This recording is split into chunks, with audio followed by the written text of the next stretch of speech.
Welcome back to another technical deep dive here in the debug zone. Today we're tackling a big question and breaking it down with insights from other users. Hopefully this clears up some misconceptions and helps you get the answer you need.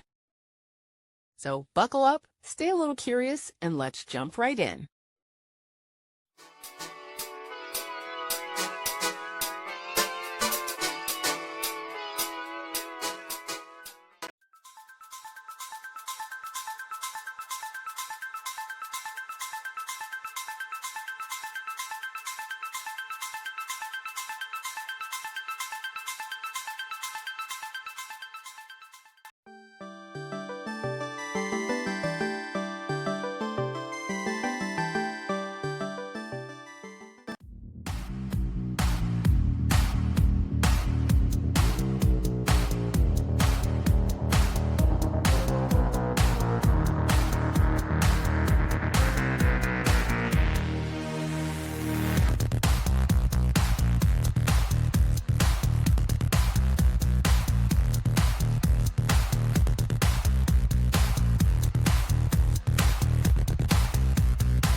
And that's a wrap.